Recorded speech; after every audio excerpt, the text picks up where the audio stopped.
sifat. Ini bagian pertama dari hal yang akan dibahas. Kemudian belum bahas pembahasan ini 2/3 kitab. 2/3 dari kitab termulia ini membahas masalah ini. Kitab ini memang agak rinci ya. Selayaknya kitab ini dipelajari setelah mempelajari 2 risalah beliau yang sebelumnya. Pertama Aqidah al-Wasithiyah dan Al-Farwa al-Hamawiyah. Kenapa? Karena pembahasan dalam kitab ini jauh agak lebih dalam. Maka oleh sebab itu Syekh Muhammad bin Shalih Al-Utsaimin membuat at-Taqrib Tanmuriyah. Nah, pembahasan ini memang agak dalam dan lebih banyak fokus di sini membantah. Kalau saya lihat 3 kitab beliau ini, Aqidah Wasithiyah ini juga ada pertanyaan dari kaum muslimin dari negeri Wasit, yaitu takrib terhadap Aqidah Ahlussunnah. Takrib terhadap Ahlussunnah, pembahasan bagi Aqidah Ahlussunnah, meskipun di awal kita belum bahas masalah qaidah semasa. Aqidah al-Hamawiyah yaitu karena dalam Aqidah Wasithiyah terlihat itu lebih banyak tentang Al-Quran dan hadis. Ketika al-Hamawiyah itu adalah lebih banyak tentang riwayat dari para ulama-ulama, mulai dari sahabat, yang tabi'in, kemudian juga dari berbagai keahlian, baik dari ulama hadis, fikih, kemudian juga dari sisi ulama mazhab, mulai dari ulama Hanafiyah, kemudian Malikiyah, Syafi'iyah, Hanbaliyah, bahkan dari berbagai kalangan, termasuk di sebagai ulama-ulama tasawuf berukil di kitab Al-Hamawiyah. Setelah beliau menjelaskan memperdasarkan akidah ini dalam diri kaum muslimin dengan 2 kitab ini, baru setelah itu beliau membahas masalah membantah berbagai syubhat-syubhat tentang penjelasan akidah ini. Inilah di dalam kitab ini, sebagian kitab ini membahas syubhat-syubhat yang dilontarkan oleh orang dalam mengingkari sifat Allah maupun dalam imani dalam hal-hal yang berhubungan dengan qadar. Jadi 3 kitab ini itu serangkai. Pertama Aqidah Wasithiyah itu adalah usul dari Aqidah Ahlussunnah dari Al-Quran dan Sunnah. Kemudian definisinya itu aja, Al-Quran dan Sunnah. Ya. Sedikit sekali betul daripada para ulama, memang ringkas. Kemudian nanti datang tuduhan, ya, bahwa beliau ini ada akidah dunia. Beliau menjawab tuduhan yang kita beliau atau Hamawiyah yang akan begitu. Lalu beliau riwayatkan akidah-akidah itu dari para ulama-ulama, dari para sahabat tabi'in dan para ulama-ulama semuanya yang mengakui kata ada sifat ulu, sifat istiwa, sifat nuzul semuanya. Itu beliau bahas, beliau riwayatkan dalam kitab beliau, beliau nukilkan dalam kitab beliau Al-Farwa al-Hamawiyah. Jadi kalau aku mengatakan bahwa menyatakan Allah al-Qulu, Allah istiwa itu adalah mazhab dunia, itu keliru sekali. Itu mazhabnya para sahabat. Diwakilkan dengan banyak sekali oleh beliau dalam kitab beliau Al-Farwa al-Hamawiyah. Mirip dengan inilah, ya, kitab Zahabi Al-Ulul Wafar atau kitab Al-Arasy Karam Zahabi. Itu menukilkan riwayat dari sahabat. Mirip dengan ini pula kitab yang ditulis oleh Ibnu Qayyim, yaitu Istima' Yunus Al-Islamiyah ala Ghazal Mu'attilah. Itu juga riwayat, ya, dari para sahabat tabi'in dan bahkan sampai Ibnu Qayyim meriwayatkan bagi akidah binatang di sana. Ya, karena beliau sebutkan tentang kisah semua yang ketika di masa Sulaiman terjadi kekeringan, ya, sampai begitu bahwa sampai beliau sebutkan binatang bahwa meyakini juga Allah itu di Fir'ulu. Di antaranya ketika hujan tidak turun, binatang-binatang sering mengadakan kepalanya melayang. Di kitab ini ya memang di kitab orang mulia lebih dikasih masalah ruku dan istiwa, dan sifat ruku dan istiwa ini bergabung dengan berbagai sifat yang lain, al-ulu, al-istiwa, al-ma'iyah, al-qurb, ya, an-nuzul. Ini belum bahas. Kenapa? Karena sering orang mempertentangkan antara ulu dengan ma'iyah, mempertentangkan antara ulu dengan qurb, mempertentangkan antara ulu dengan nuzul. Subhanallah, jadi pembahasan beliau ya sangat gimana ya, membahas sebuah masalah. Beliau betul-betul mengkaji dari berbagai sisi yang berkenaan dengan masalah ini. Jadi untuk lihat ketika bicara masalah ulu, pasti bicara masalah istiwa, pasti bicara masalah nuzul, pasti bicara masalah ma'iyah, pasti bicara masalah qurb. Karena sering orang mempertentangkan nusus ulu dengan nuzul, nusus ulu dengan ma'iyah, wal qurb, dan seterusnya. Nah, ini subhanallah, jadi beliau itu dalam bahas. Kalau ada orang mengatakan sekarang, ya umpamanya sekarang Asy'ari zaman sekarang, ataupun seperti salah satu orang yang menulis tentang akidah Asy'ariyah misalnya, mengatakan seperti umpamanya hadis itu Jahiyah atau hadis Mutarib, salah seorang yang saya menyebutkan namanya karena juga tidak perlu disebutkan namanya. Dia itu pada hakikatnya hanya nukil saja, dia bukan nggak ahli dalam hadis apa. Saya tahu ceramahnya di mana dia mengambil bantahan-bantahan terhadap yang menuduh Wahabi Salaf itu dari mana-mana. Yang dia ngambil dari 3 sumber lebih banyak. Pertama dari Hasan Saqaf Syi'i di Urdun, yang kedua dari Al-Ghumari, yang ketiga dari Al-Kautsari. Yang ketiga-tiga ini adalah berpaham Jahmiyah. Ya, kalau untuk mau lihat buku-buku yang dia tulis itu, tak lepas sumber dari ini. Semua bahkan sebagai rata-rata buku-buku yang hari ini membela ini Hujjah Al-Sunnah, perdebatan apa saja buku-buku mereka membela masalah yang sunnah, maulid, jimat-jimat apapun saja, ya, atau mengingkari mulu, itu berkisar dari banyak tidak kitab ini. Ya, bahkan ketika saya diskusi dengan seorang mereka, saya bongkar jawabannya. Dia mengatakan dalam bukunya bahwa yang ditulis oleh seseorang itu mengatakan bahwa Asy'ariyah al-Sunnah gitu ya. Ya, saya katakan buku tulisan dia, dan orang nggak tahu. Bahwa itu terjemahan. Ketika saya bongkar, saya sebut kepada dia, ini bukan buku Anda. Anda itu hanya menerjemah lalu merubah letaknya. Saya sebutkan di loh buku bahasa Arabnya. Ya, jangan cengir aja. Banyak seperti itu sudah. Saya beberapa buku saya beli, kemudian juga ada yang dikasih dari Tuhan yang membahas masalah ini. Itu pada umumnya banyak semua dari 3 buku ini. Atau yang keempat, Muhammad Al-Ghazali, bukan Ramadan Budi atau Ramadan Budi, Sa'id Ramadan Budi, ya.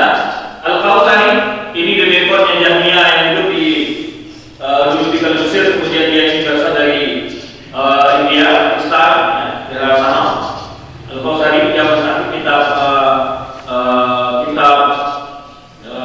asma sifat BHP dan seterusnya, beberapa kitab salaf, ya. Kemudian Al-Kautsari, kemudian Al-Ghumari di ulama Maghrib, ya, dari Jazair atau daerah sana ya, atau Maroko. Al-Ghumari yang menurut kita, kalau Al-Ghumari ini dia balik ke manhaj Ahlussunnah. Kemudian tadi yang ketiga siapa? Kautsari, kemudian Hasan Saqaf, ini Syi'i. Diundur Hasan Saqaf Syi'i yang ada di YouTube, perdebatannya dengan Syekh Al-Qur, itu dia Saqaf. Dan buku-bukunya lebih banyak masalah-masalah dia Syi'i, Mu'tazili, kemudian seakan dia membela akidah Asy'ariyah dan seterusnya. Dia punya banyak buku sekali tentang menulis tentang dakwah yang disebut mereka itu Salafiyah Wahabiyah. Istilah itu yang pertama menggunakan dia, ya. Dia pertama sekali menggunakan istilah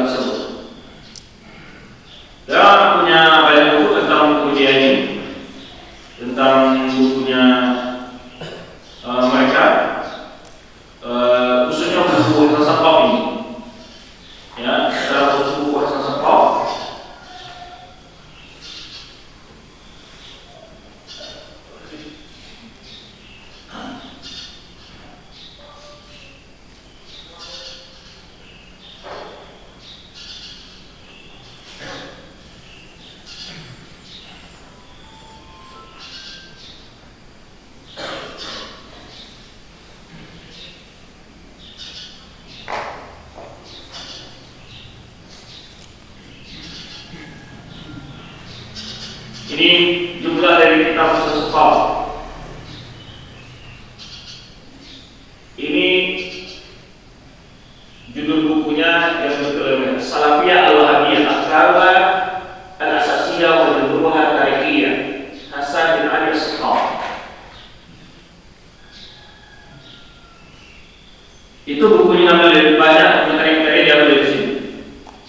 Ya. Dan kita paham di mana coba, dan tidak lebih semua sobat-sobat yang digunakan oleh mereka itu semuanya sudah basi dan sudah dibantah oleh para ulama. Tidak lebih dari itu. Cuma di daur ulang saja.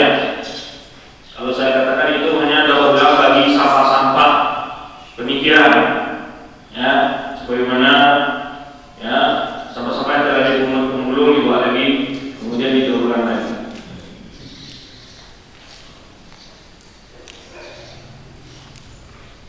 Tidak lebih dari itu. Buku-buku yang ditulis oleh Al-Maliki gitu saja. Tidak lebih dari itu. Ya. Dan sering dia ketika menukil pendapat mereka mengambil maklumat sana tidak memberikan referensi seakan-akan itu adalah hasil penelitian dia. Nah, ini yang luar biasa dia penipuan. Ya, mengatakan dia mampu meneliti, membaca buku dan seterusnya.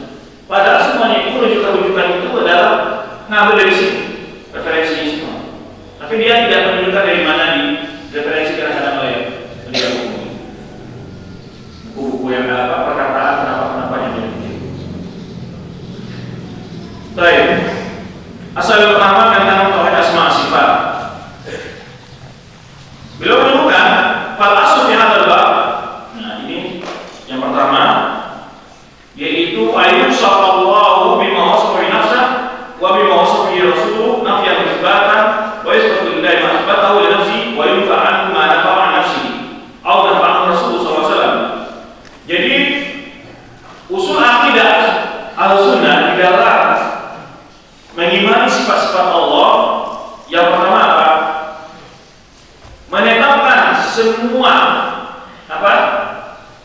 Nama dan sifat yang Allah tetapkan bagi dirinya atau ditetapkan oleh Rasulullah dalam sunnah yang sahih.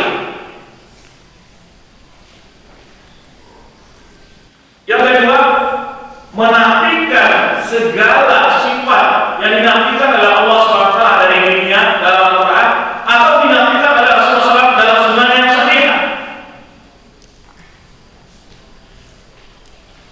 Yang ketiga, ada tasbihullah bil makhluk. Artinya apa?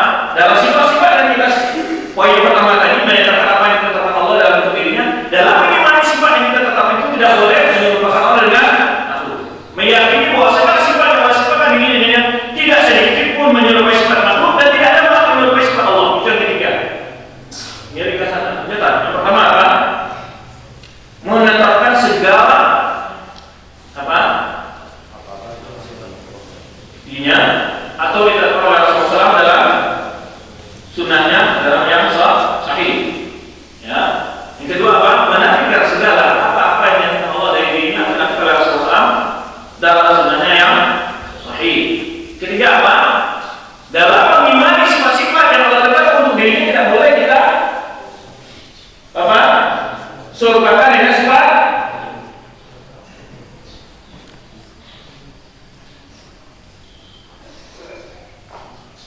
Yang keempat, di dalam mengimani sifat-sifat Allah yang dalam bentuk dirinya tidak boleh membahas tentang kaifiyah sifat Allah.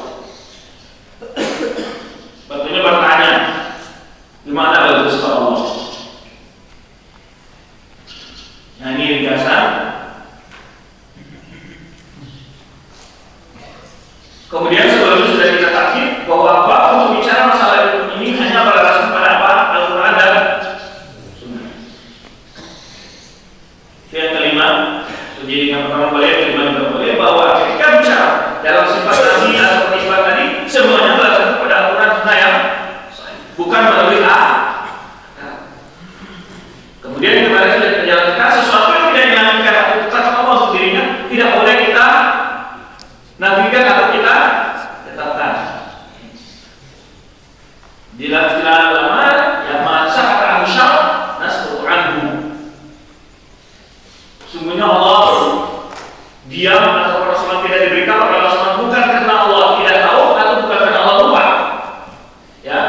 Karena hal itu tidak ada gunanya, tidak adanya di sisi Allah SWT. Tidak berbeda dengan Allah jatuh beritahu. Karena Allah beritahu kepada kita hal yang faedah yang membuat kita meyakini nama-nama keimanan kita kepada Allah SWT. Maka kalau seandainya hal seperti ini, usul seperti ini dimiliki oleh muslim, tidak ada masalah dia ketika bagaimana sesuatu Allah ini. Ya. Nah. Kemudian di sini juga ada hal yang berikutnya. Kalau itu dalil dari hadis, mesti dikoreksi ke kebalikannya. Oke? Sahih. Sahih. Kemudian jadi asal yang pertama apa? Mengimani segala sifat yang Allah tetapkan untuk dirinya atau ditetapkan oleh Rasulullah dalam sunnah yang sahih, dan menafikan segala sifat yang menyatakan Allah dari dirinya, ya, atau dinafikan oleh Rasulullah dalam sunnahnya yang dari Allah SWT dalam sunnahnya yang baik. Contoh-contoh sifat isbat saja. Sifat-sifat yang dikatakan Allah untuk dirinya. Anahu karim, anahu sami'un basir, azim, istiwa, al-ulu. Semuanya Allah tetapkan. Al-yad, al-wajh, Al-Quran semua, ya. Bal yadahu satatani, ya. Idullah wahidihim, Ar-Rahman as-Istawa. Ini sifat-sifat yang Allah tetapkan dalam Al-Quran. An-Nabi sifat Nabi setelah apa? La ta'khudhuhu sinatun wa la nawm. Itu Allah tidak hidup, lam yalid wa lam yulad, tidak melahirkan juga tidak dilahirkan. Ini menafikan, ini menafikan wahdatul Allah. Kemudian apa lagi? Mama sana dulu, Allah tidak pernah letih, capek, ya. La yasabi wala. Ini sebenarnya kata-kata Musa, Allah itu juga tidak lupa. Ya, banyak lagi sebenarnya Allah nafikan. Ya, yang juga Allah nafikan tentang apa? Bahwa dia tidak punya sekutu atau tak. Ini kita nafikan. Ini sifat-sifat yang dinafikan. Tidak ada sifat-sifat Allah. Begitu juga sifat Allah yang dalam sunnah-sunnah sahih, sifat nuzul rumahnya, ya, al-kalam, dan sifat-sifat yang lain seterusnya, al-qurb, ya, as-sabir, seterusnya. Sifat yang Allah Rasulullah sebutkan dalam hadis yang sahih. Kemudian ada sifat yang Allah nafikan juga. Innahu la tad'una as-sama wa la ghaiba. Allah itu bukan tuli, ya. Ini dinafikan. Semuanya itu dinafikan dari sifat yang Allah Rasulullah SAW nafikan, ya, dari Allah Subhanahu wa Ta'ala. Ini contoh-contohnya. Nah, itu yang dimaksudkan. Al-Sunnah juga menyatakan ada faedah fil isbat, ada faedah fil nafi. Ini lebih rinci lagi. Ya. Faedah fil isbat apa tadi? Harus ada dalil. Itu yang pertama. Yang menetapkan tentang sifat ini. Yang kedua, tidak menyerupakan sifat yang disebutkan itu dengan sifat. Yang ketiga, tidak membahas-bahas bagaimana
maka mereka mengatakan an-nafi makhluk, menafikan saja.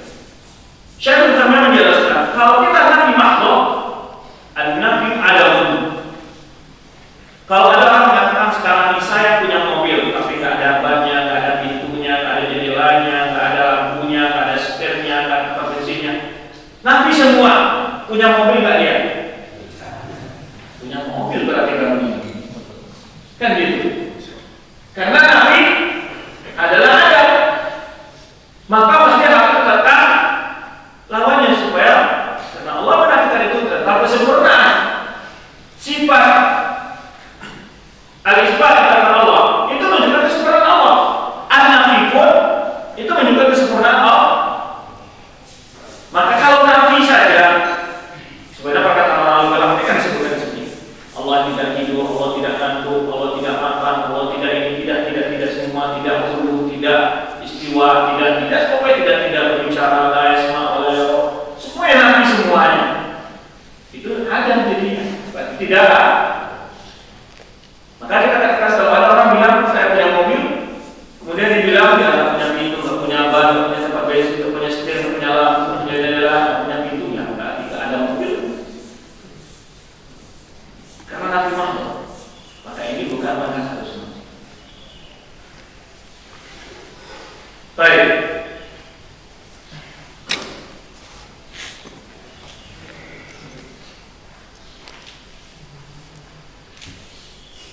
Jadi pertama asal Ahlussunnah itu adalah ya mengimani segala sifat yang Allah tetapkan untuk dirinya atau ditetapkan oleh Rasulullah SAW dalam sunnah yang sahih. Menafikan segala sifat yang Allah nafikan dari dirinya atau dinafikan oleh Rasulullah SAW dari dalam sunnahnya yang. Kalau ada orang menuduh bahwa Ahlussunnah atau yang mereka namakan Wahabi dan seterusnya sebagai musyabih, itu adalah dusta dan dusta. Di mana? Tunjukkan satu dari kitab yang mereka tuduh rumahnya Taimiyah atau Muhammad Wahab atau Ibnu Qayyim atau siapa saja, mereka tuduh di ulama-ulama yang menyatakan bahwa Allah seperti makhluk, Allah seperti Allah.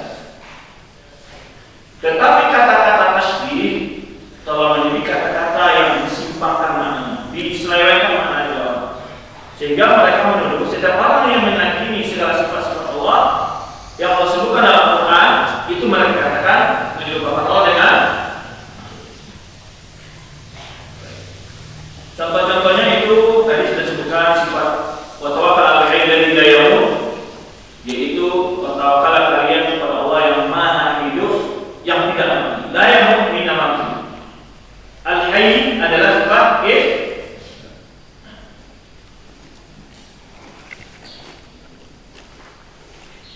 Baik, kemudian ungkapan beliau itu juga menunjukkan tadi kita sebutkan al-aslu fi hadzal bab al-khabar. Sebenarnya beliau telah terangkan sebelumnya bahwa dasar di sini harus wahyu bukan maka menyimpangnya orang-orang mutakallimin di sini adalah ketika mereka menjadikan asluhu fi hadzal bab, menjadikan fondasi mereka, pegangan mereka dalam mengkaji ini adalah sesuatu yang menurut mereka tidak layak, itu mereka nafikan. Sesuatu yang mungkin menurut mereka kalau mereka imani. Nah, ini bedanya manhaj Ahlussunnah dengan orang mutakallimin. Mereka menjadikan akal dasar seperti Razi dan seterusnya, mereka menjadikan akal. Kenapa? Karena menurut mereka yang asal itu akal. Kan menunjukkan benarnya wahyu adalah akal. Kalau begitu sesuatu yang tidak diterima oleh akal tidak bisa diterima. Benar nggak? Sekarang kalau kita tanya, sekarang akal yang mana yang kamu masuk? Akal kamu atau akal kami? Atau kamu saja yang punya akal? Karena kalau jadikan super dalil kebenaran adalah akal, maka tidak akan ketemu kebenaran. Kenapa? Karena akal manusia berbeda-beda kekuatan cerdasnya, betul enggak? Buktinya apa? Jangankan dibandingkan dengan akal Ahlussunnah, orang mutakallimin sendiri berbeda-beda pendapat mereka. Orang Jahmiyah lain, Mu'tazilah beda, Asy'ariyah beda, ya, Karramiyah beda, Maturidiyah beda, Kullabiyah beda. Nah, yang semua ini kata mereka sumber mereka akal. Loh, kenapa akal kalian berbeda-beda?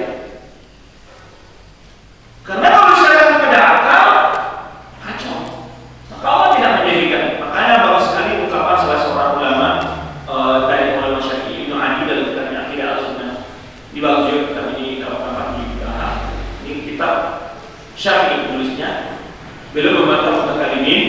Allah mengatakan, ya, wa ma kunna mu'adzibin hatta nab'atha rasula. Kami tidak menazar kalian sampai kali kami mengatakan Allah, kami tidak menazar, ya, menazar, ya, wa ma kunna mu'adzibin hatta nab'atha rasula. Allah tidak menazar sebuah umat ini sampai diutus seorang.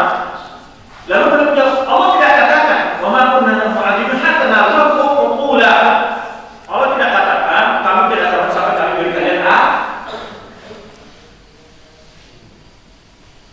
Itu dikatakan tegaknya hujah dengan apa? Dengan Rasul, bukan dengan.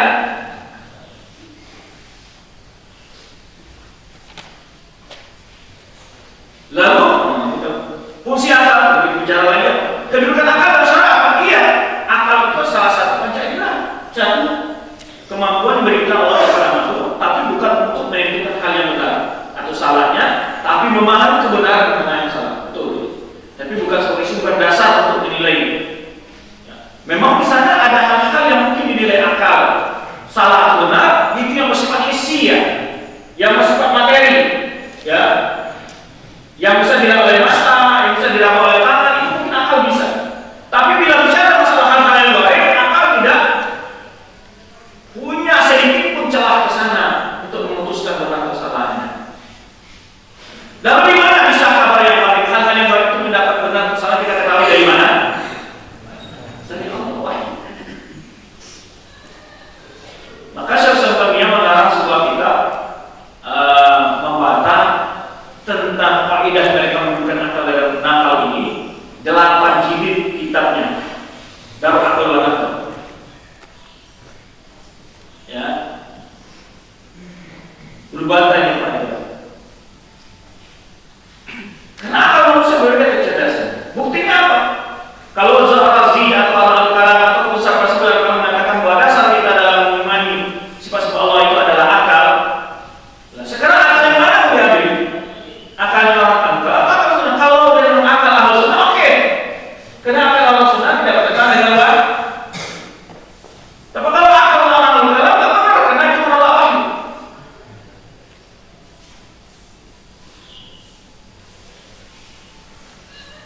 Maka mereka biasanya ketika memperlakukan usul-usul, mereka dua punya cara menolak. Jika itu hadis ahad, apa itu hadis ahad? Hadis yang tidak mutawatir, ya, bukan hadis yang diriwayatkan satu orang, ya. Kalau hadis yang diriwayatkan satu orang menurut penggunaan hadis itu hadis gharib, ya, bukan hadis ahad. Itu maksudnya hadis yang tidak sampai tidak mutawatir. Bagiannya ada 3. Apa? Masyhur, aziz, gharib. Ya. Nah, hadis gharib itu tidak mesti hadis itu harus dhaif. Ya.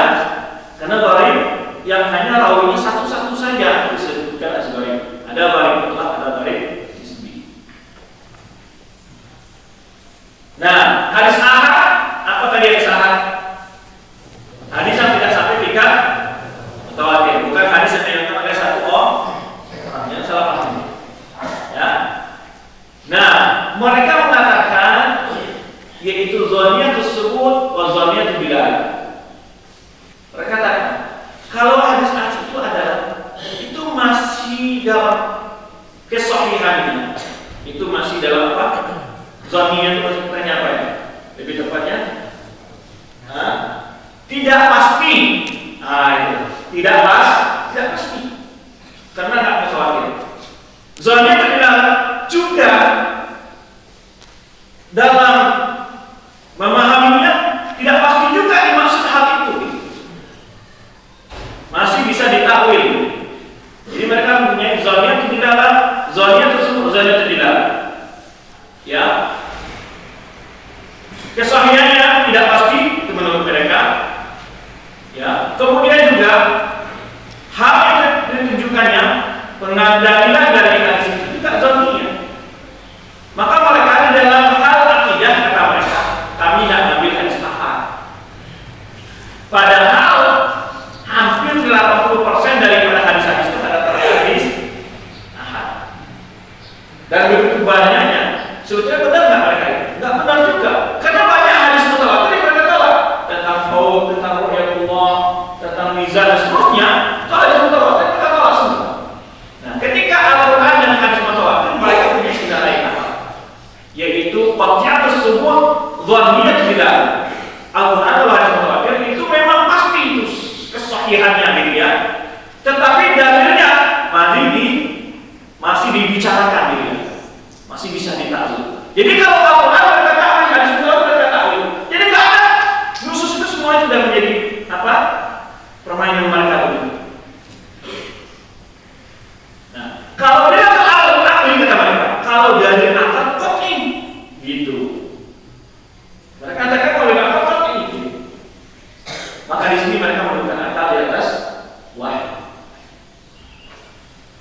dan bantahan-bantahan memerlukan akalan. Cukup perkataan Allah SWT tadi itu tadi kan enggak, ulama-ulama kita banyak memberikan contoh-contoh seandainya agama ini ada mutlak dengan akal, ya.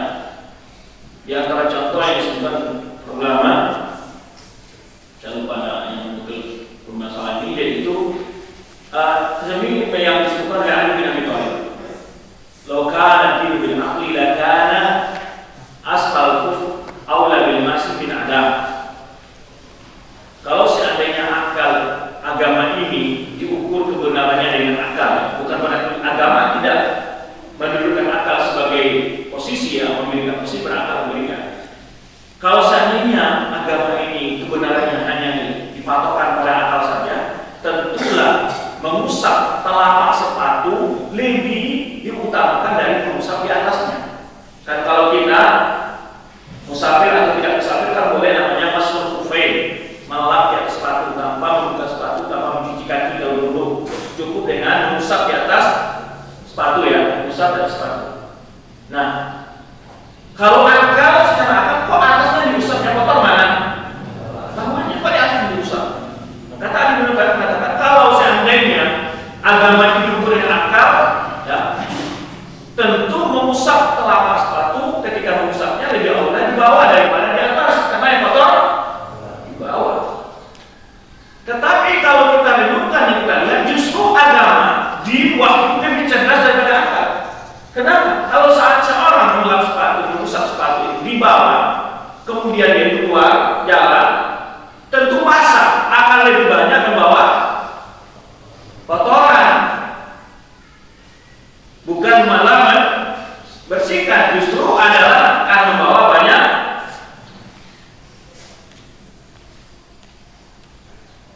Jadi subhanallah, syariat itu, ya.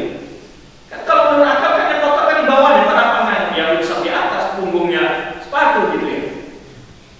Kecerahan begitu, ya. Tetapi justru agama lebih cerdas daripada akal. Kenapa? Karena kalau kita musab sepatu di bawahnya, lalu kita keluar minyak kotoran, justru banyak bawa kotoran. Nah, ketika sholat kita membawa.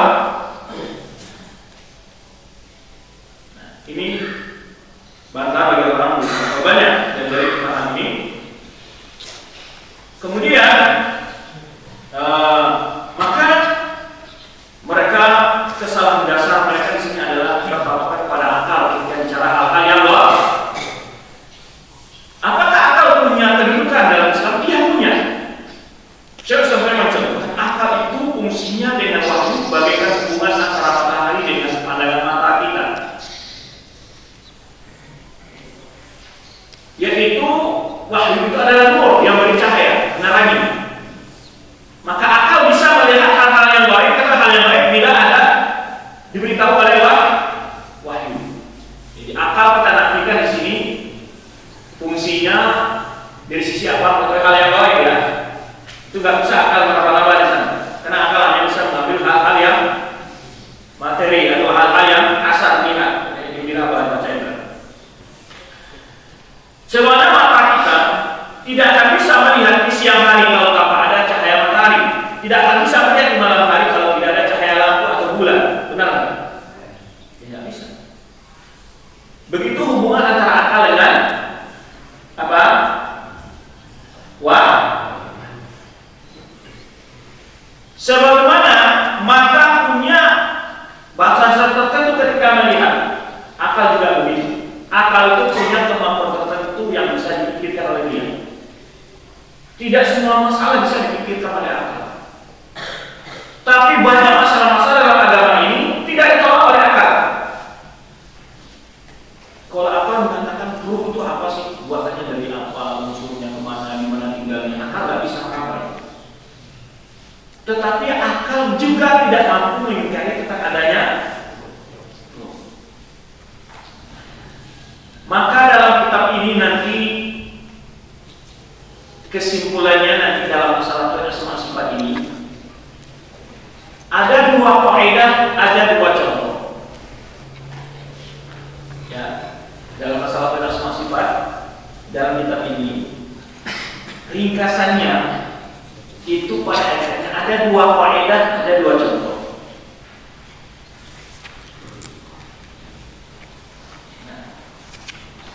Kaidah yang pertama, al-qaulu fi sifat ka-qaul fi dzat. Ketika berbicara tentang sifat-sifat Allah, mengimani sifat-sifat Allah, sebagaimana kita mengimani zat Allah. Apa maksudnya? Kita beriman dengan sifat Allah, sebagaimana beriman dengan zat Allah. Allah punya zat? Iya. Kita katakan Allah punya sifat. Apakah zat Allah seperti zat makhluk? Tidak. Berarti sifat Allah tidak seperti sifat. Ini bantah bagi orang Jahmiyah yang mengingkari sifat Allah. Mereka mengatakan kalau kita Allah itu katakan punya sifat, berarti kita menyerupakan Allah dengan makhluk. Kita katakan, kamu yakin tidak Allah itu punya zat? Iya. Berarti kamu mengatakan Allah seperti makhluk. Kenapa? Makhluk juga punya zat. Enggak, zat Allah beda dengan zat makhluk. Nah, begitu pula sifat Allah. Maka dikatakan beriman dengan sifat-sifat Allah sebagaimana dalam mengimani zat Allah. Ini bantah bagi orang Jahmiyah yang menafikan semua sifat Allah. Dengan alasan apa? Takut melupakan Allah dengan. Lalu kita tanya, kamu beriman tidak Allah itu punya zat? Iya. Kalau begitu kamu melupakan Allah dengan makhluk. Kenapa? Makhluk juga punya zat. Enggak, zat makhluk beda dengan zat Allah. Zat Allah lebih kuasa, besar, seterusnya, sempurna. Begitulah masalah sifat. Semua Allah punya sifat, makhluk juga punya sifat. Tidak ada kesamaan antara sifat Allah dengan sifat makhluk. Bantahan yang kedua, asal yang kedua, al-qaulu fi ba'di sifat ka-qauli fi ba'dil akhar. Mengimani sebagai sifat sebagaimana mengimani sifat yang lainnya. Maksudnya gimana, Ustaz? Ini bantahan bagi orang Maturidiyah dan Asy'ariyah atau Kullabiyah. Yang mana mereka mengimani sebagian sifat, menafikan sifat yang lain. Seperti Asy'ariyah mengimani 7 sifat. Quran, iradah, kalam, ilmu, hayat, apalagi sama bahasa. Ini diimani oleh mereka.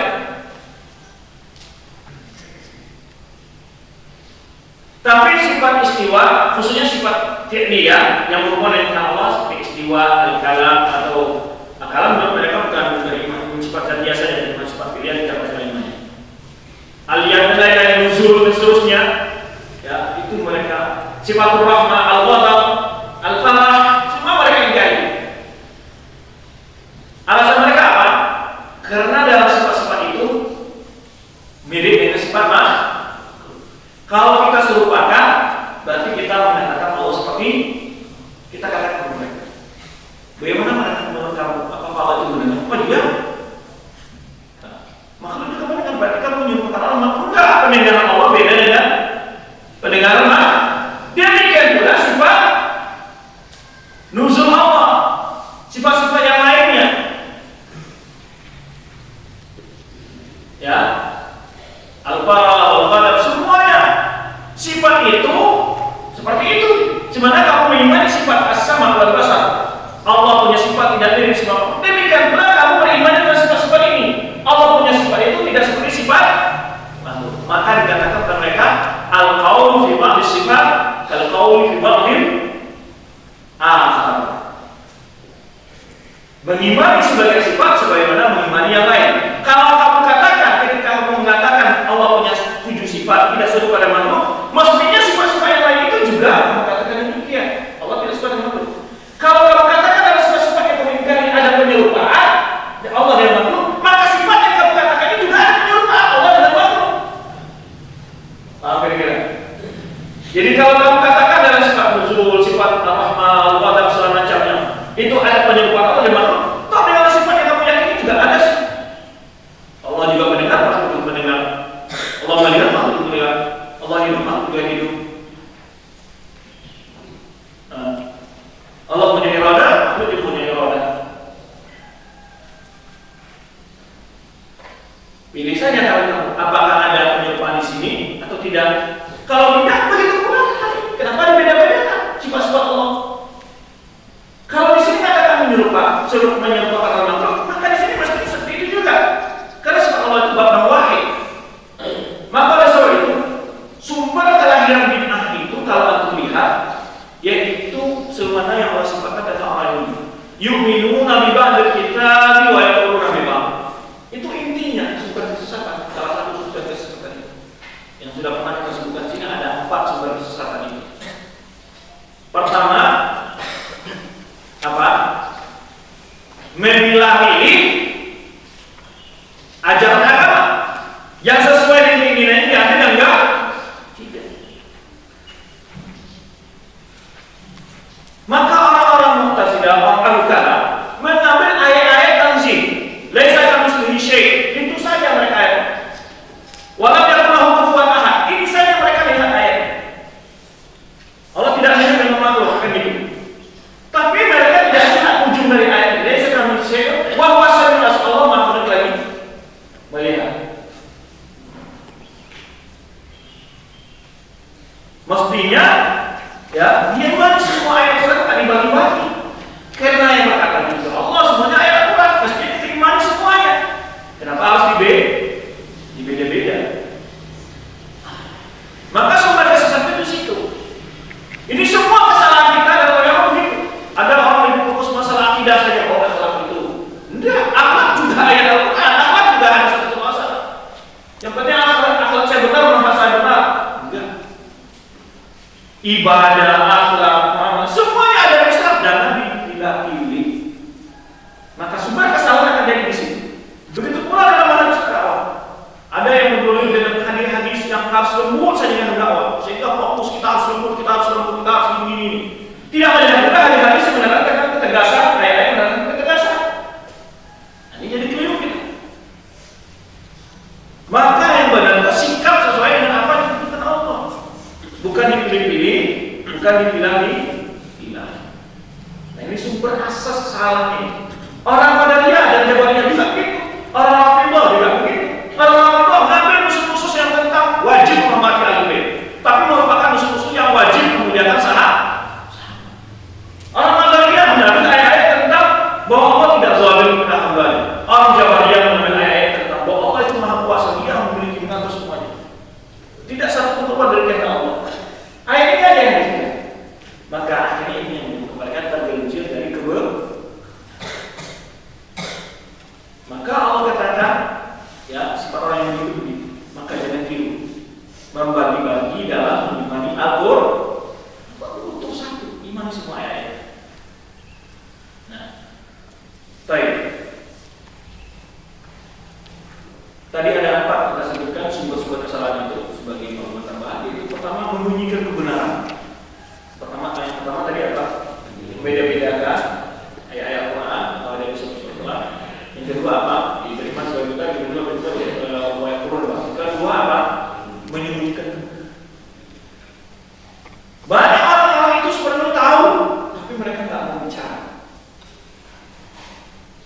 Ilmu karena takut hilang kedudukan, jabatan, jamaah, bisa. Walau itu haqqa, dengan kamu menyembunyikan kebenaran. Kemudian yang ketiga adalah mencampur adukan antara hak dengan yang batil. Ini sumber kesalahan juga. Wala tabsul haqqa bil batil. Wala taqumul haqq. Jadi ini sumber bid'ah juga. Jadi bid'ah itu sulitnya mengatakan salah benarnya bid'ah itu kadang-kadang sebab terjadi orang pada bid'ah itu ada sisi benarnya, ada sisi itu al-haqq mulabas bil batil. Nah, ini banyak sekali. Ini yang kelirunya. Maka oleh sebab itu kita harus pisahkan ini yang benar, ini yang contoh bermacam ini alat. Pokoknya mulai Nabi. Itu kan tak bisa batin. Hujannya apa? Dalam rangka mencintai Rasulullah SAW. Salah kan saya salah? Hah? Nggak salah. Ya kan? Nggak salah. Terus mana yang salah? Yaitu dengan merayakan dengan cara seperti itu, menentukan kalinya, mengadakan kegiatan, yang kadang-kadang itu adalah melampaui batas-batas syar'i, ya, apalagi membaca syair-syair di dalamnya mengandung yaitu mengkultuskan Rasulullah, bahkan kadang-kadang ada bernuansa nilai-nilai kesyirikan. Tapi sangat berat. Nah, ketika orang bid'ah berhujah, mereka mengatakan yang haknya. Oh, masa dilarangkan itu berikan diri kita kepada lahir Rasulullah, mensyukuri nikmat Allah atas nikmat lahir Rasulullah SAW. Biasa mereka bahas di sini. Maka tadi soal batin yang paling susah itu memisahkannya.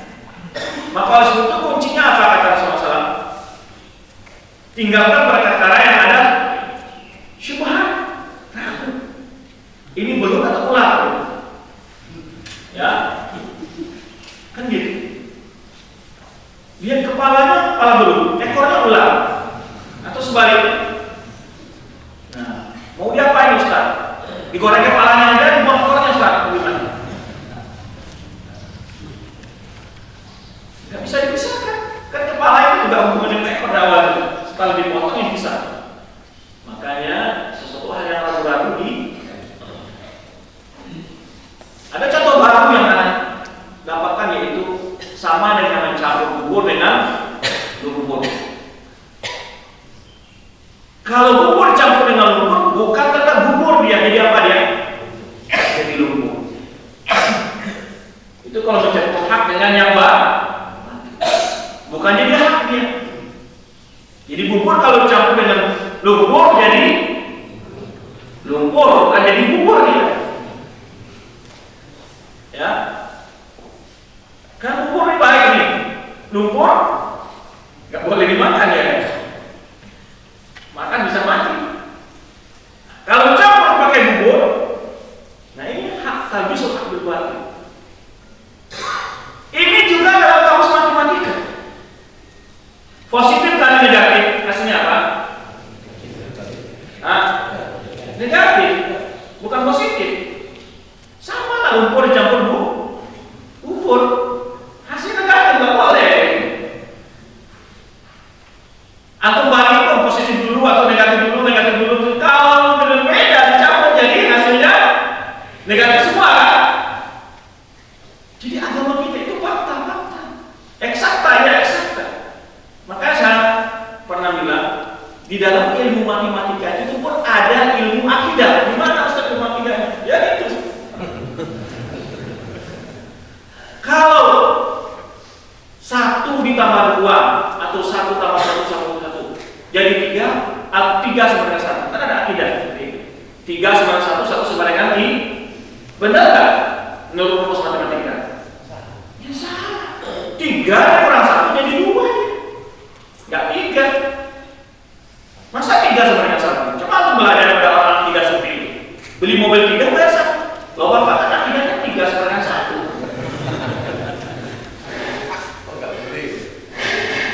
Nggak boleh, ya kan? Berarti dalam masalah kan gitu. 1 sama 3 dia sama dengan 1. Ngutang 3 juta, bayar 1 juta. Tapi kalau dia belajar sama aku rugi. Dia ngambil 3, bayar 1, mau nggak? Dari lain adalah, ya. Rumus ketiga adalah ini bantahan bagi orang khawarij. Kalau tadi yang pertama tadi bantahan bagi orang al-bidah yang mencampurkan antara hak yang batil. Rumusnya apa? Positif kali negatif atau negatif kali positif. Rumus yang kedua tadi adalah yaitu 3 ya, 1 tambah 1 tambah 1 sama dengan 3. Ya, 3 tidak sama dengan 1, 1 tidak sama dengan 3. Jadi bantahan bagi orang akidah nas. Yang rumus ketiga ini bantahan bagi akidah orang khawarij atau orang murji'ah. Khawarij itu apa? Akidahnya apa? Khawarij itu kalau orang itu mukmin lakukan satu dosa besar langsung kan? Ini contohnya begini, yaitu 10 dikurang 1 sama dengan 0. Tuh kan itu apa? Orang kalau melakukan dosa besar maka dia jadikan meskipun banyak amal yang lain. Ini seperti seperti orang 10 kurang 1 menjadi 0. Orang Murji'ah, apapun maksiat yang dilakukannya, dia tetap orang mukmin yang sempurna imannya. Ini bagian orang katakan 10 kurang 9 sama dengan 10. 10 kurang 9 sama dengan 10. Kebalikan dari Khawarij. Jadi akidah Ahlussunnah itu eksak, nggak ada masalah. Sesuai dengan ilmu-ilmu manapun saja gitu. Ya kalau Ahlussunnah enggak. 10 kurang 1 sama dengan 9, bukan 0. Sebenarnya paham orang Khawarij.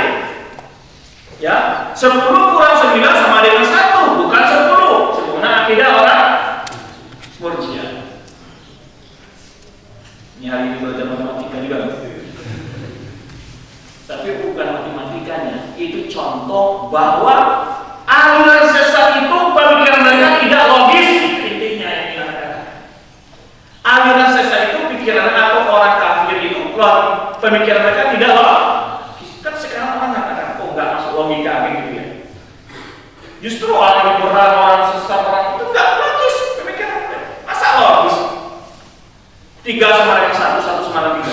Mana itu? Kamu mana ada dunia ini? Ya, di mana nggak ada 9, 10 dikurang 9 sama dengan 1, sama 10 kurang 9 sama dengan 10 juga.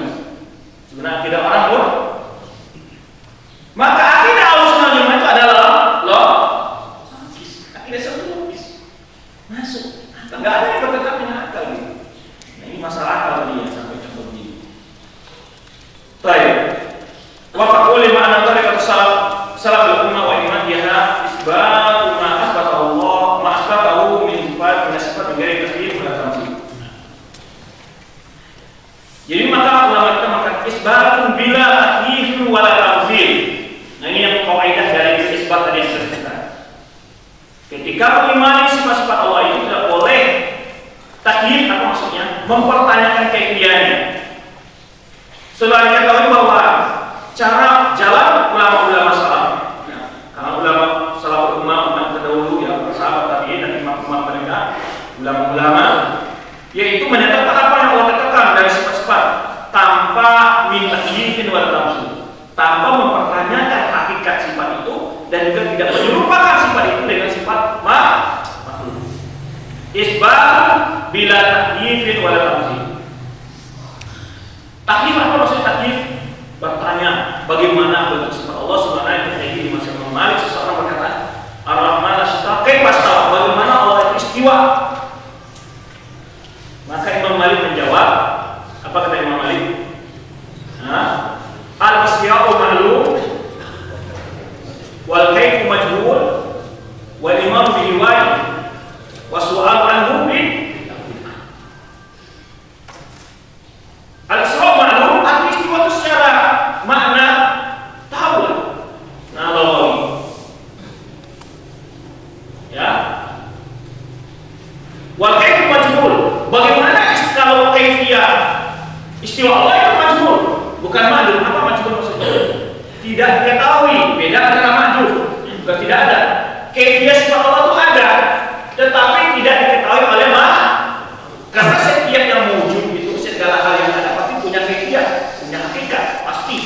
Tapi di sini dikatakan oleh ulama kita majhul bukan ma'lum. Nah, beda dengan orang-orang Mu'tazilah, mereka mengatakan al-kaifu ma'lum kalau kita tak al-kaifu majhul. Jadi enggak ada makhluk yang tahu bagaimana hakikat sifat Allah. Apakah Allah punya hakikat, sifat Allah punya hakikat atau bukan? Allah sifat Allah punya hakikat enggak? Punya, tapi enggak ada yang diketahui oleh ada makhluk yang mengetahuinya. Maka dikatakan al-kaifu majhul bukan ma'lum. Larangan kaifiyah ini ada beberapa sisi. Pertama, dilarang bertanya tentang kaifiyah. Yang kedua, dilarang menjawab orang yang bertanya.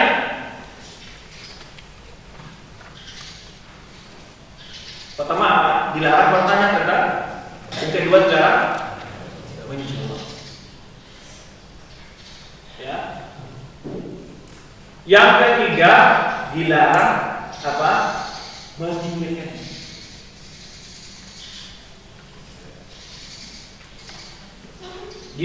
Dilarang menanya orang lain, dilarang menjawab pertanyaan orang lain, ataupun dilarang kita merenung-renungkan dengan pikiran sendiri. Karena nggak akan mungkin antum bicara masalah fikih. Maka tadi kata sebuah rumusnya apa? Al-qaul fi sifat, al-qaul fi zat. Ini masalah ini asas yang penting. Kalau kamu ingin bertanya tentang kaifiyah Allah, kaifa huwa, bagaimana zat Allah, baru bisa ditanya tentang kaifiyah sifatnya kan gitu. Karena sifat sesuatu tidak mungkin diketahui kecuali setelah kita mengetahui zatnya. Untuk mengetahui zat sesuatu itu ada 3 jalan. Nah, kajiannya agak jalan katanya pada ini pembahasannya memang agak dalam. Ini bukan mengetahui hakikat sifat Allah ya, mengetahui hakikat sesuatu. 3 jalan. Pertama apa? Melihat zat benda itu baru kita katakan apa bentuk gelas ini, baru kita katakan. Tapi kalau ada orang bicara, saya punya gelas, berarti gelas itu kayak ini, nggak bisa. Dia nggak beritahu bahwa gelas itu seperti ini. Yang dia tahu saya punya gelas, gelas itu seperti ini. Yaitu kita lihat sendiri. Apakah Allah bisa dilihat? Tidak bisa dilihat di dunia. Ya, baik. Seperti itu sudah begitu. Yang kedua, melihat yaitu kemiripannya. Maksudnya apa? Itu hal yang mirip dengan dia. Pemainnya dikatakan gelas saya mirip gelas ini. Berarti ada job, ada tandingan, ada apa namanya itu? Duplikat apa? Duplikat. Apakah Allah punya tandingan yang bisa diumpamakan? Tidak. Allah nggak punya. Tandingan yang bisa diumpamakan mirip ini nggak bisa. Nah, yang ketiga ada berita yang kabar yang sahih dari Allah atau Rasulullah. Jadi menurut saya itu apa? Melihat zat sendiri. Dikatakan apa bentuk gelas ini? Ya sudah dilihat sendiri. Atau ditanya apa bentuk gelas yang kamu punya? Saya punya gelas mirip dengan gelas ini. Berarti ada tandingannya. Allah tidak punya. Atau dibilang apa bentuk gelas? Saya punya gelas apa bentuknya? Lalu sebutkan bentuk gelas saya bukan begini ini. Orang ini jujur. Tahu bisa ada berita yang dibawakan. Atau ada orang pesan gelas, apa bentuk gelas yang mau kita beli? Pakai gini, diberitakan contohnya. Ataupun diberitahu tentang sifat-sifatnya. Kaifiyah ini oleh kabar yang sah. Sedangkan Allah dan Rasul tidak pernah memberitahu makhluk manusia bagaimana kaifiyah sifat Allah. Jadi tutup pintu untuk kaifiyah itu tidak mungkin. Maka tadi al-iman al-qaul fi sifat al-qaul bidzat. Ini kaidah ini sangat logis sekali. Ketika orang bertanya bagaimana kaifiyah sifat Allah, ya kita tidak tahu, sebenarnya kita tidak tahu tentang kaifiyah zat Allah. Apakah ketika kita beriman dengan zat Allah, kita mengetahui kaifiyahnya? Tidak. Demikian pula beriman dengan sifat Allah. Ini kaidah ini apa? Al-qaul fi sifat al-qaul bidzat. Ini kaidahnya. Maka ada kata dalam ringkasan pembahasan kita ini masalah sifat-sifat ini dua kaidah tadi. Dan 2 contoh. Nanti lupa disebutkan 2 contohnya ya. Kadang-kadang anak kalau lama menyampaikan itu ada ketinggalan. Loh, bagaimana kita beriman dengan sesuatu kalau ada orang datang? Yang kita tidak tahu bentuknya, kok bisa percaya? Kita tidak tahu gimana. Kok bisa kita percaya? Soalnya kita tidak tahu bentuk kaifiyahnya gimana hakikatnya. Ini namanya percaya bohong-bohongan dong. Kalau ada orang mengadakan contoh. Yang pertama itu diberikan contoh di sini nanti. Yang kedua adalah tentang apa yang Allah sediakan di dalam surga. Bagaimana Ustaz? Sekarang kita percaya nggak adanya ruh. Gimana betul? Nyawa. Kok percaya nggak lihat? Kan merasa apa rasanya asin, manis. Warnanya apa? Merah, hijau, kuning. Warnanya nggak tahu, rasanya nggak tahu, bentuknya nggak tahu. Kok kamu percaya? Ada nyawa. Kok bisa percaya? Padahal nggak tahu apa-apa. Hakikatnya gitu ya. Kenapa percaya? Itu jawaban dari pertanyaan tadi. Bagaimana kita percaya tentang sesuatu yang kita tidak tahu hakikatnya? Kamu aja percaya, kamu percaya kamu? Bagaimana hakikatnya?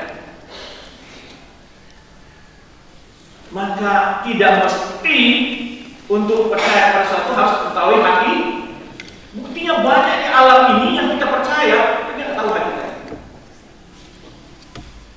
Banyak sekali jin, malaikat, ya, kan berbeda bentuk hakikatnya. Jin itu nggak semuanya kayak pocong. Malaikat itu nggak semua yang punya sayap 600, karena Allah sebutkan, ya, alhamdulillah lipat dari samawati wal ardh ja'il malaikat uli ajnihatin matna sudah berubah. Ya, malaikat itu nggak sama. Ada yang punya sayap 2, ada 3, ada 4, ada yang 600. Jin juga begitu nggak sama. Kita banyak iman dengan hal yang baik. Kita tahu. Sekarang cahaya ini atau udara kita percaya ada. Walaupun kita tidak melihat.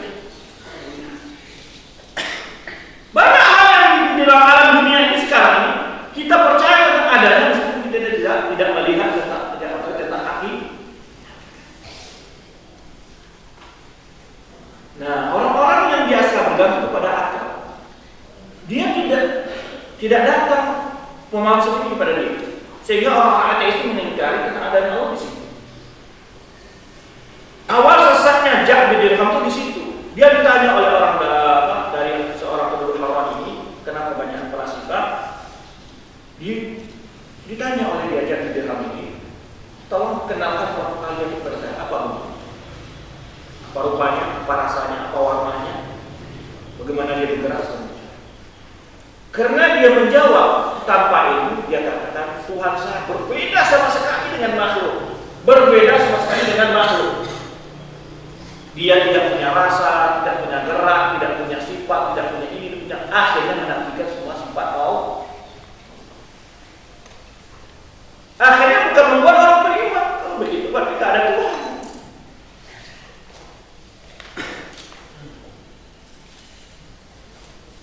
Nah, ini akibat ketika menjawab tidak sesuai dengan yang ditentukan oleh syariat. Sehingga ketika dia sudah membuat kaidah itu, ketika Allah istiwa, makhluk istiwa, Allah beda makhluk, tapi Allah tidak istiwa. Allah bicara, Allah nggak boleh bicara. Kenapa? Karena makhluk juga bicara. Ya, jadi kalau kata Allah bicara, berarti Allah seperti makhluk. Maka berarti Allah tidak bicara. Nah ini kaidah yang dibuat oleh dia. Sehingga menyebabkan dia mengingkari banyak sifat-sifat Allah SWT. Baik, mengingkari taklid. Taklid tadi sudah disebutkan. Yang dinafikan di sini bukan kaifiyah sifat Allah, tapi dinafikan adalah ilmu makhluk dengan kaifiyah. Beda ya. Atau kalau menafikan kaifiyah menafikan wujud itu. Itu sifat. Tapi kalau menafikan ilmu makhluk dan kaifiyah ini yang benar. Karena sifat Allah itu punya kaifiyah, tapi tidak diketahui oleh makhluk. Jadi nafi kaifiyah ini yang dinafikan di sini bukan kaifiyah, tapi ilmu makhluk dengan kaifiyah sifat wala tamthil. Ya. Dan juga tidak menyerupakan Allah ini jelas dari Al-Quran, menyerupakan pokoknya sifat orang syariah mengatakan ya Allah itu sebenarnya yang disebutkannya. Ya. Kami tidak tahu daripada pendengaran, penglihatan, kecuali apa yang kami lihat. Itu kata mereka orang syariah. Akhirnya mereka menyerupakan sifat Allah dengan sifat makhluk. Sesungguhnya mazhabnya mazhab yang baru. Ya.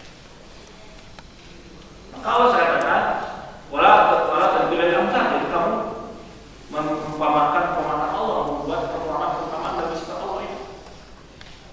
Lesa kamu tidak Allah tidak satu pun yang mirip dengan sifat Allah, dan juga tidak satu pun yang mirip dengan sifat Allah. Allah tidak ada sesuatu, satu tidak ada Allah. Tapi dia punya sifat. Nah ini sudah sering juga kita contohkan. Loh kok namanya sama? Nama sama bukan berarti sama bentuk dan hati. Jangankan antara Allah dengan makhluk, sesama makhluk saja sama nama tidak sama apa? Tidak sama hakikat dan bentuk. Kita orang katakan saya punya mobil mobil dia seperti mobil temannya yang dia tidak tahu. Kan nggak mesti. Sering anak contohkan, pertama punya tangan. Antum punya tangan manusia, tangan pintu, itu punya tangan enggak? Tangan kursi, tangan beruk, tangan gajah, semuanya tangan. Mirip nggak bentuknya? Apakah ketika dibilang tangan gajah, antum terbayang seperti tangan manusia? Atau ketika dibilang tangan gajah, tangan manusia, antum terbayang seperti tangan kursi, tangan gajah? Karena setiap sifat sesuai dengan zatnya. Maka tidak mesti sama nama, harus sama bentuk. Sekarang kita tanya kepada orang musyabihah, kalau Allah itu punya pendengaran, menurut kamu seperti pendengar makhluk? Seperti pendengar makhluk siapa? Pendengar manusia kah? Pendengar ular kah? Pendengar kucing kah? Bingung juga kan? Ya kan? Karena menyerupakan Allah dan makhluk itu bukan menunjukkan sifat Allah itu sempurna, justru menunjukkan sifat Allah itu kurang. Jadi tidak sempurna jadi sifat Allah. Menyerupakan Allah dengan, maka kesamaan nama tidak berarti sama hati. Contoh lagi saya, sering anak contohkan. Elang punya saya, ayam punya saya, itik punya saya, nyamuk punya saya, kapal terbang punya saya. Semua namanya saya. Sama nggak bentuk saya kapal terbang yang saya nyamuk? Hah? Sama nggak? Nggak sama. Beda. Walaupun mesti nama-nama sama. Sayap nyamuk itu kecil, tapi berisik telinganya. Ya. Sayap elang kalau terbang itu gerak-gerak, tapi kalau sayap kapal terbang gerak-gerak nggak? Nggak gerak-gerak. Kalau gerak-gerak pasti semua orang teriak-teriak.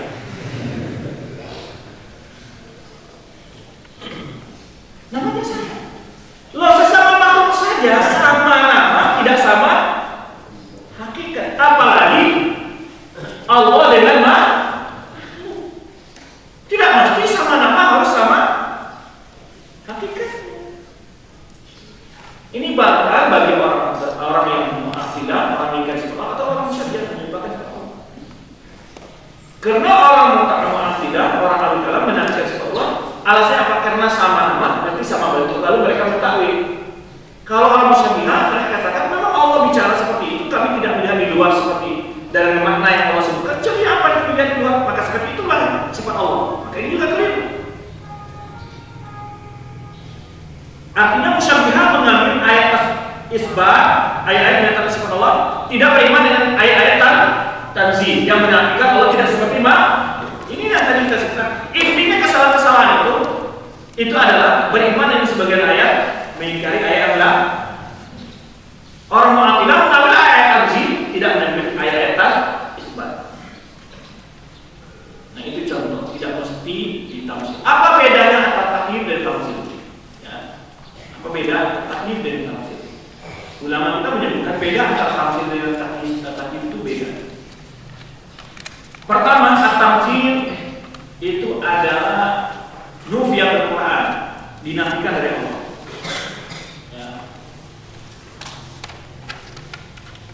Ya. Tasbih tafsir. Tasbih dengan tafsir itu apa bedanya? Tasbih adalah musyabahatu syai' li ghairihi fi mu'dham sifat. Kalau tamthil musyabahatu syai' li ghairihi fi jami' sifat. Yaitu dalam kata kita mirip atau persis serupa. Kalau misil itu adalah persis serupa. Kalau tasbih adalah mirip, tapi tidak serupa 100%. Kalau misil itu serupa 100%. Ya. Kemudian takyif. Kalau takyif itu adalah menyerupakan secara global, tidak menentukan bentuknya. Kalau tamthil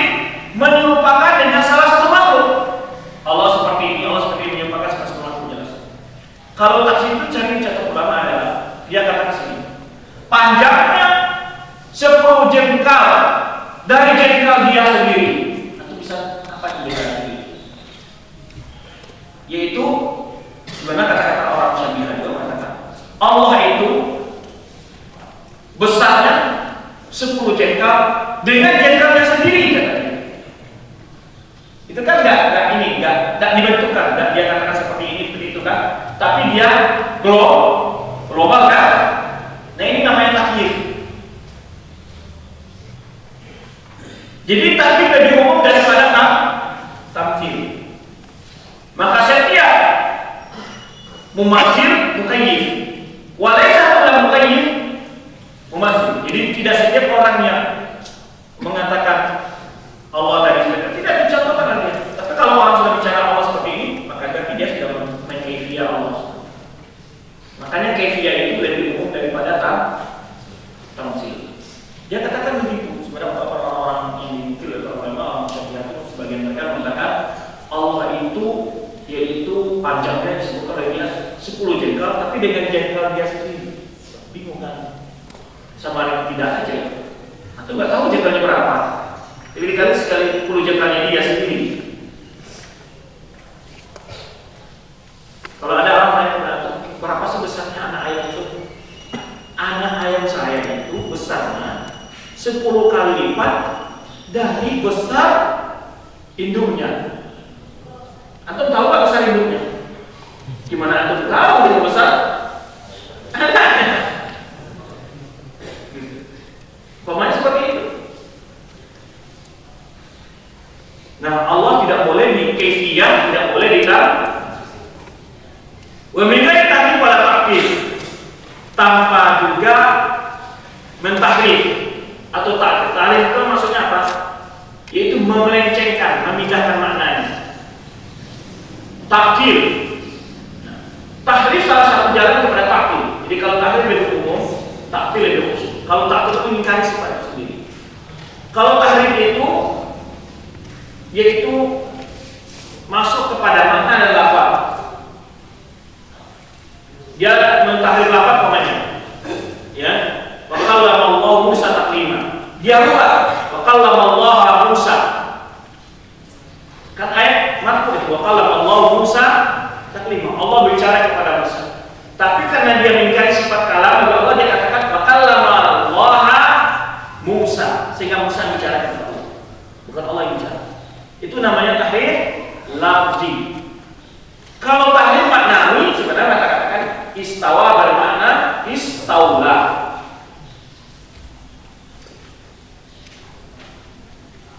Beda antara, jadi tahrif itu bisa pada lafaz, bisa kepada apa? Makna. Maka seorang ahli kalam datang kepada seorang ahli qiraat mengatakan, bagaimana kalau kita baca kalau Allah Musa. Lalu dijawab oleh ulama ini dan juga tidak harus jemaah ini wa kallamahu rabbuhu walamma ja'a samiqatu rabbi wa kallamahu rabbuhu kalau sampai berubah Allah bicara kepadanya. Di sini enggak mungkin berubah. Kallamahu rabbuhu ya wa kallamahu rabbuhu karena di sini fa'ilnya mustaqil. Dan mungkin wa kallamahu rabbahu. Maka apapun dari orang-orang yang ingin mengingkari Al-Quran, dalam Al-Quran terdapat penjelasan kebatil itu sendiri. Baik, itu tadi. Takhir adalah takhir ini ada dua bagian. Takhir am dan takhir juz'i.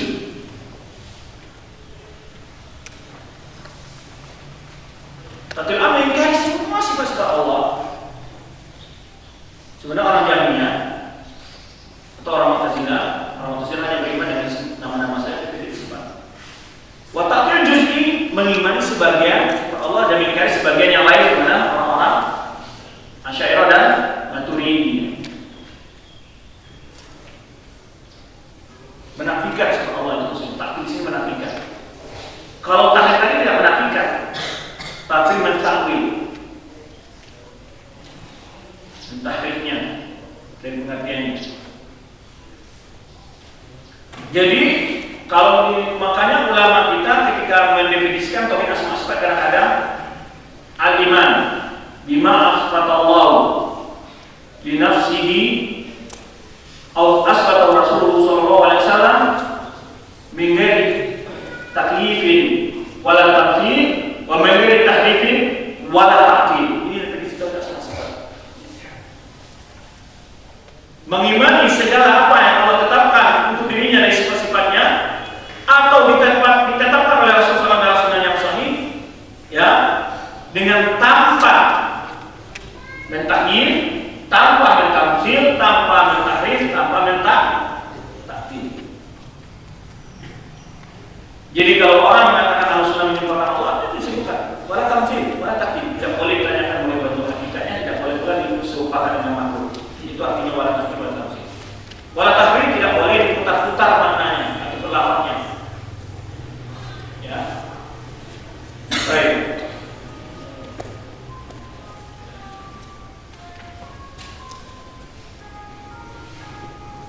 Maratib ta'til bil asma wa sifat ada berapa tingkatan.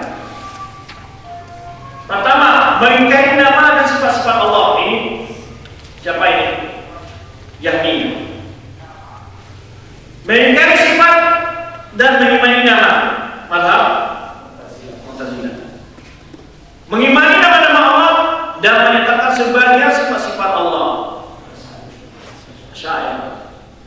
Sebetulnya surah syair ada mazhab lain yaitu Kullabiyah, mengimani sifat dan sifat-sifat zatiyah itu diimani oleh semua.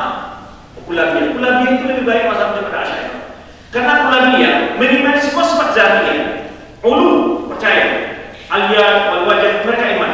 Tapi mereka yang tidak beriman yang mereka takwil itu adalah sifat fi'liyah. Istiwa, al-kalam itu mereka takwil. Ya, yang berhubungan dengan iradatullah wa masyiatihi, ini yang dikari oleh orang tuanya. Itu dikatakan dalam takdir asma sifat. Baik. Kemudian bentuk-bentuk ilhad dalam nama-nama Allah. Ilhad apa maksudnya? Bentuk-bentuk pengingkaran atau penyelewengan dalam beriman kepada nama Allah. Ada pula berapa bentuk. Pertama, menamakan Allah dengan sesuatu yang Allah tidak namakan dirinya. Ini kesalahan dalam mengenai nama-nama, yaitu menamakan Allah dengan nama yang tidak Allah namakan dirinya dengan nama itu atau tidak namakan Allah SWT. Yang kedua, mengingkari makna dari nama Allah, itu sifat yang ditujukan oleh nama tadi. Sami menunjukkan tentang sifat sama. Al-Basir menunjukkan tentang sifat apa? Al-Basar. At-Tawwab sifat taubat, Allah menerima taubat hambanya. Kemudian Al-Ghafur, Ghufran, Allah mengampuni dosa hambanya. Itu namanya. Diingkari makna. Atau yang ketiga, menyerupakan Allah dengan makhluk dalam makna nama tadi. Jadi maknanya menjadi tasbih. Kalau yang kedua tadi maknanya apa itu menamakan Allah dengan yang tidak dinamakan, mengingkari makna nama Allah, atau menyerupakan makna nama Allah itu dengan sifat makhluk. Yang keempat adalah mengambil nama-nama berhala dari nama Allah. Sebagai contoh, Al-Uzzah diambil dari Aziz, ya. Allah sebagian ulama mengatakan diambil dari Allah. Mengambil nama-nama berhala-berhala dari nama-nama Allah. Ini bentuk penyimpang-penyimpang dalam ini.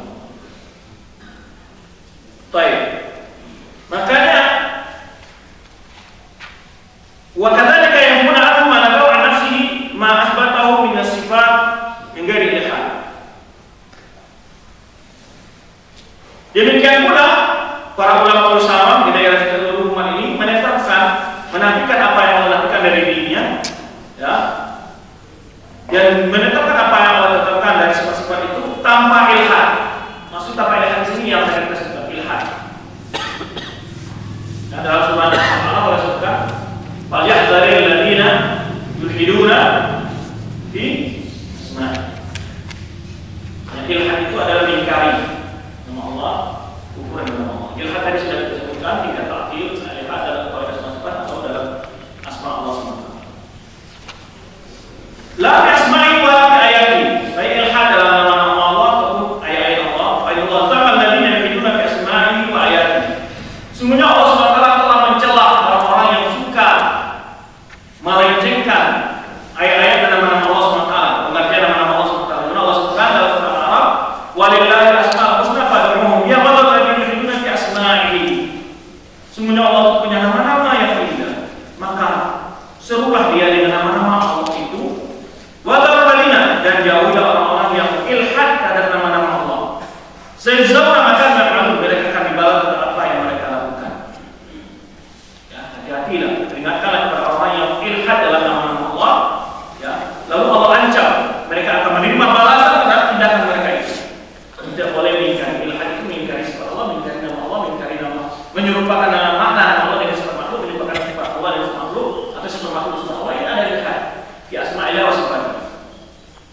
Dan juga firman Allah yang lain, innal ladzina yu'minuna bi ayatina la yakhfawna 'alaina afaman yulqa fin nari khairun amma ya'ti aminan yawmal qiyamati i'malu ma syi'tum innahu bima ta'maluna basir. Di antara bagian ilhad juga ada ilhad dalam ayat-ayat Allah. Maksudnya nama-nama Allah terdapat dalam ayat-ayat Allah. Kalau kita sudah mengingkari berarti ilhad dalam ayat-ayat Allah. Karena sifat-sifat Allah dan nama-nama Allah terdapat dalam mana? Dalam Al-Quran, ayat-ayat Allah. Maka orang yang melenceng-lencengkan ilhad dalam ayat Allah. Jadi orang yang mengingkari sifat Allah itu pada hakikatnya tidak beriman kepada Al-Quran dengan baik. Sebenarnya beriman. Jadi bukan hanya di masalah dalam tauhid dan sifatnya, tapi bermasalah dalam iman kepada Al-Quran. Al-Quran mengatakan Allah punya sifat, mereka mengatakan takwil Al-Quran. Berarti dia tidak yakin Al-Quran itu hanya dari Allah. Kalau dia mengatakan orang mengatakan Allah bersifat istiwa adalah musyabih, berarti dia telah menuduh Al-Quran itu adalah Al-Quran berarti juga terdapat ayat-ayat yang menyebutkan Allah dengan apa? Ditolak Al-Quran juga. Maka ini ya Syekh enak sekali menggabung. Kalau orang sudah ilhad dalam sifat, berarti juga dia ilhad dalam ayat-ayat Allah. Karena nama sifat itu diterangkan oleh ayat-ayat Allah SWT. Baik. Barangkali untuk sementara kita selesaikan sedikit. Nanti kita lanjutkan. Fatarikatuh, maka metode para ulama salam ya, terdapat isbat asma wa sifat makna mumasalah. Itu di mana metode salaf dalam mengenai ayat sifat dan ayat asma Allah SWT itu menetapkan sifat-sifat itu dan nama-nama itu bagi Allah SWT, tapi menafikan mumasalah. Maksud menafikan mumasalah pada sini tidak menyerupakan sifat-sifat Allah dengan sifat makhluk. Isbatan bila tasbih wa bila tanzih bila ta'til. Ini juga ungkapan yang sering. Isbat bila tasbih wa tanzih bila ta'til. Yaitu menetapkan sifat Allah SWT tanpa menyerupakan sifat itu dengan sifat makhluk. Tanzihan memahasucikan Allah daripada penyerupai makhluk tapi tidak mengingkari sifat Allah. Itu maksudnya apa? Isbatan bila tasbih wa tanzihan bila ta'til. Jadi antum kalau hafal kaidah-kaidah singkat-singkat seperti ini, antum langsung bisa menjawab syubhat-syubhat ataupun bagaimana metode mengimani sifat-sifat Allah. Ringkas saja di sini. Bagaimana mengimani sifat Allah SWT? Isbatan bila tasbih, tanzihan bila ta'til. Ini ringkas. Tapi penjelasannya panjang.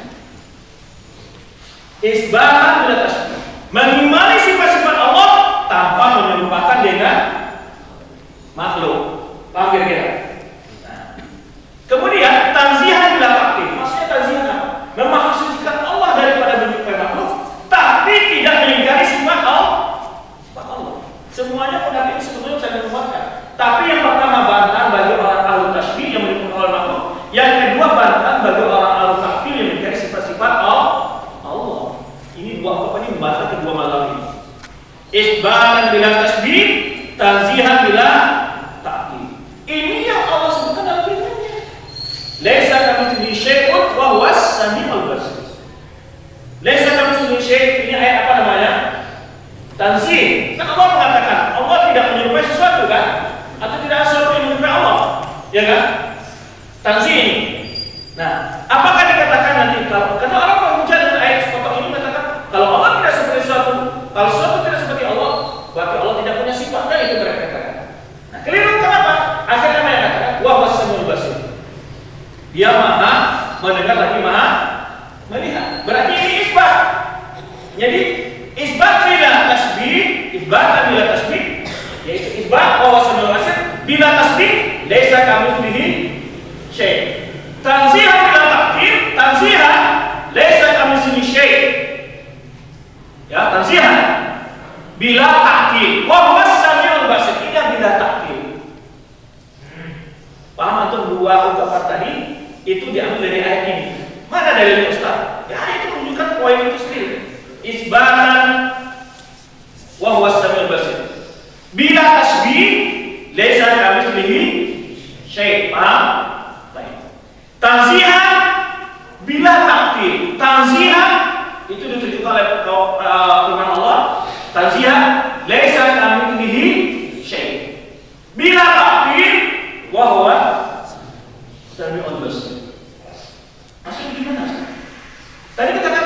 menetapkan sifat, ya Allah menetapkan sifat.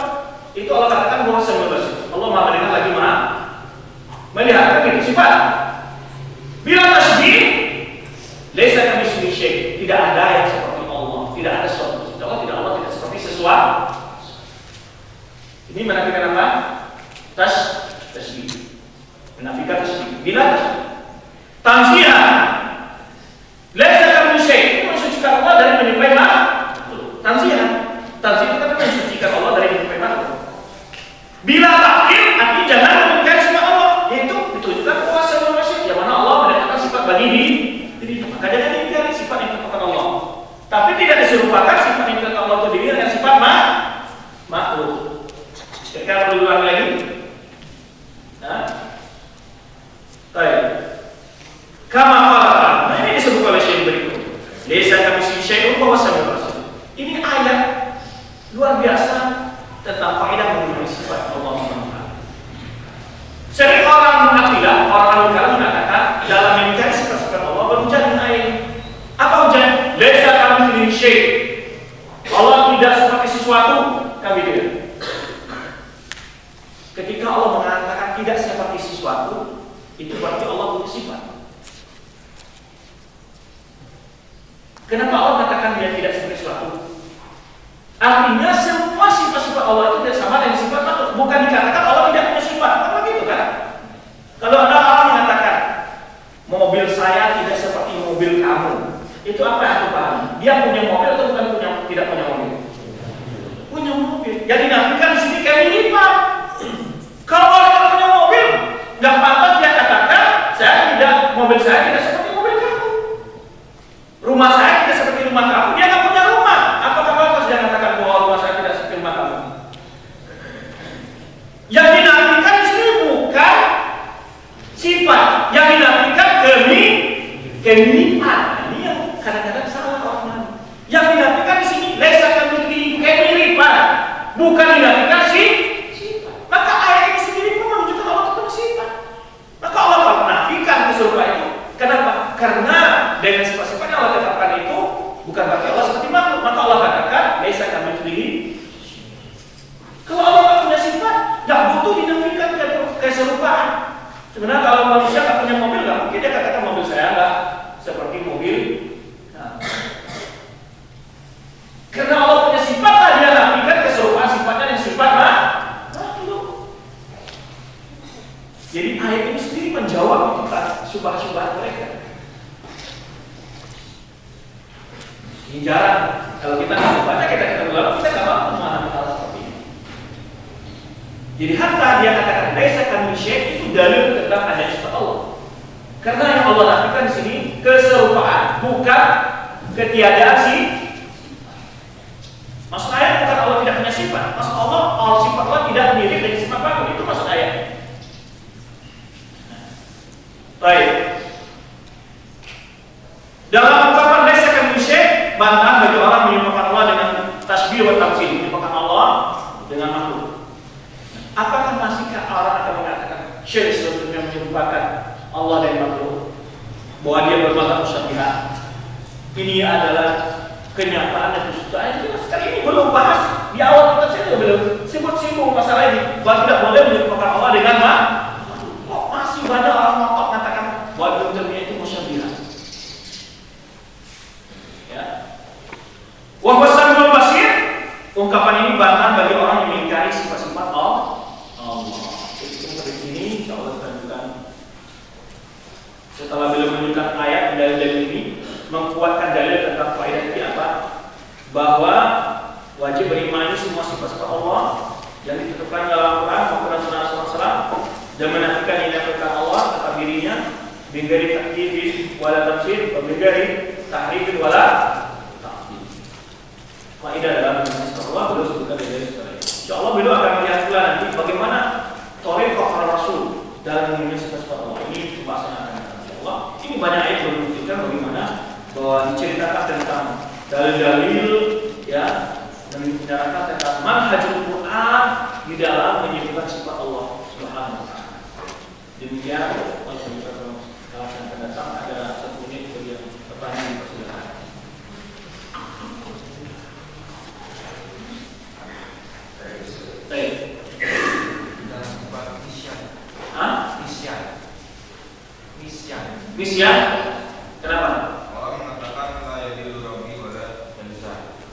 lain di luar kelayasa. Gimana? Kemudian dikatakan ada kalimat waruku bimana situm liqa ayakum ada inna nasinaku. Nasinaku maksud yang kedua adalah taraknaku. Bukan Allah melupakan mereka, maksudnya Allah lupa dengan mereka tidak. Ya. Yang ditetapkan, yang dinafikan atau kaidah di dalam mengimani ayat-ayat yang secara zahir itu ada kontradiksi. Kaidahnya adalah apa yang dinafikan Allah bukan yang ditetapkan Allah. Yang nisyan di sini lawannya jahal. La yadillu rabbi wa la yansa. Maksudnya di sini apa? Apa? Al-jahl. Lawan nisyan itu jahal. Tapi ayat yang kedua yaitu apa? Inna nasinaku kama inna Yukum hada inna nasinaku. Jadi Allah di sini bukan Allah melupakan, tapi di sini tidak diberikan perhatian oleh Subhanahu wa taala. Bukan lupa dengan amal-amal mereka. Sebenarnya kalian dulu di dunia melupakan perintah-perintah kami, maka sekarang Allah berikan pula Allah lupakan mereka dengan nikmat-nikmat. Lupakan itu maksudnya bukan lupa dalam arti apa? Teman dari kebodohan kan? Ya. Maka itu namanya sifat al-muqabalah. Ya, al-muqabalah. Bukan nafi dari ilmu Allah SWT. Karena nisyan orang di dunia merupakan minta Allah itu an-ilmi, dia tahu wajib salat. Tapi dia nggak salat. Apakah dia bodoh? Apakah dia bisa berarti dia nikmat? Maka mana itu pula ya? Di akhirat kelak. Ketika dia lupa, Allah tahu dia tidak salat semua dosa itu, maka Allah lupakan.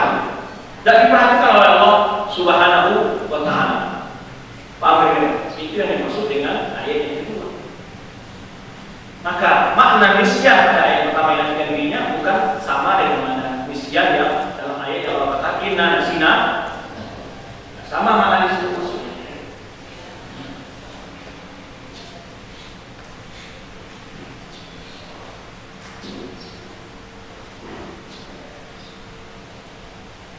Dan itu bagian dari sifat al-muqabalah. Itu rincian dari penjelasan Allah. Sifat Allah itu dalam Al-Quran itu bermacam-macam. Ya. Yukhadi'una Allah wa khadi'uhum. Allah menipu mereka. Ya. Mereka menipu Allah, maka Allah membalasi tipu daya mereka. Maka mereka melupakan Allah, maka Allah membalasi apa? Kelupaan mereka terhadap perintah Allah di jaza. Yastazibun, maksudnya yastazibun nabi itu yastazibun bih. Al-makar wa istihza, ya. Yang turun wa yang turun Allah, wallahu khairul makirin. Al-makar, Allah tidak bersifat makar dalam sejarah, tapi membalas makar. Ini kemampuan Allah SWT. Mampu membalas makar orang yang bermakar. Itu maksudnya sih. Itu namanya sifat al-muqabalah. Jadi Allah melihat sifat-sifat itu tidak katakan inna nasina, tidak ada Allah katakan Allah lupa. Tapi Allah sifatkan sifat orang kafir, sifat orang munafik, lalu Allah balasi dengan sifat yang sama. Al-jaza'u min jinsil amal. Balasan sesuai dengan amal perbuatan. Paham ya? Itu namanya sifat-sifat muqabalah. Jadi seperti khid'ah, kemudian istihza, kemudian apa tadi al-makidah, ya, termasuk isian situ menjadi sifat al-muqabalah. Ya, inna nasinakum kama disebutkan ayat kan disebutkan di situ bahwa mereka telah merupakan perintah Allah, Allah juga merupakan Allah merupakan mereka. Ini mimbabil jaza. Ya, mimbabil jaza. Bukan berarti Allah itu la yadillu rabbi wa la yansa. Bukan makna nisyan di sini adalah bodoh atau lupa. Karena nisyan itu adalah al-jahlu ba'da ilm. Itu nisyan. Al-jahlu ba'da lupa, berarti dia sudah pernah tahu tapi lupa. Itu namanya nisyan. Ini Allah SWT tidak bersifat seperti itu. Tapi maksud ayat tadi itu adalah menjaza, membalasi, yaitu perbuatan mereka dengan pembalasan yang serupa. Wallahu a'lam bishawab. Baik, karena waktu sudah habis, kita cukup sampai sini dulu. Allah akan memberikan beberapa bisa saran. Subhanallah.